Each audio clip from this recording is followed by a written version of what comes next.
31st night సెలబ్రేషన్కి సంబంధించి మీ అందరికీ తెలుసు. So Nellore district by and large మనకు మేజర్ ఇష్యూస్ అయితే ఏమి ఉండవు. బట్ స్టిల్ ఏంటంటే కామన్ పబ్లిక్కి ఎలాంటి ఇన్కన్వీనియంట్ లేకోకుండా ఈవెన్ ఫ్యామిలీస్ కూడా ఆ రోజు కొద్దిగా జాయ్ఫుల్ మూడ్లో బయట వాళ్ళ ఫ్యామిలీతో పాటు బయటకు వస్తారు కాబట్టి వాళ్ళకి ఎక్కడ ఇన్కన్వీనియంట్ లేకోకుండా ఎస్పెషలీ ఉమెన్కి సంబంధించి ఎలాంటి ఇన్కన్వీనియంట్ లేకోకుండా మన పోలీస్ డిపార్ట్మెంట్ వాళ్ళు ఆ రోజు నైట్ అంతా మొత్తం మనము బయట ఉంటాం. ఎక్కడ ఎలాంటి అవాంఛనీయ సంఘటనలు జరగకోకున్నట్టుగా సో నెల్లూరు ప్రజల యొక్క మెయిన్ ఈ ప్రొటెక్షన్ అయితే దానికి సంబంధించి మన వాళ్ళందరూ ఫీల్డ్లో ఉంటారు.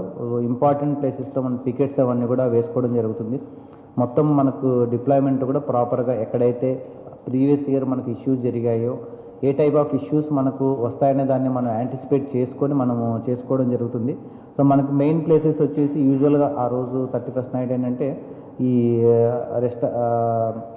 బార్స్ తర్వాత వైన్ షాప్స్ దగ్గర మనకు కొద్ది ఇష్యూస్ అయ్యే ఛాన్సెస్ ఉంటాయి. అక్కడ మన ఎక్కువ విజిబిలిటీ మనం అక్కడ పెట్టుకోవడం జరుగుతుంది. అట్ ది సేమ్ టైం ఈ రోడ్డు పైన కేక్ కటింగ్కి సంబంధించి కానీ కొంతమంది సైలెన్సెస్ తీసుకొని ఈ సెలబ్రేషన్ చేసుకోవడం కానీ ఇవన్నీ ఉంటే వాటన్నిటి కూడా మన దృష్టిలో పెట్టుకొని మన బందోబస్తు అవన్నీ వేసుకోవడం జరుగుతుంది. సో ఈరోజు రేపు కూడా కొద్దిగా ఈ సైలెన్సర్ లేకోకున్నట్టుగా నెంబర్ ప్లేట్ లేకోకుండా తిరుగుతున్న వెహికల్స్ మీద కూడా మనము దృష్టి పెట్టడం జరుగుతుంది.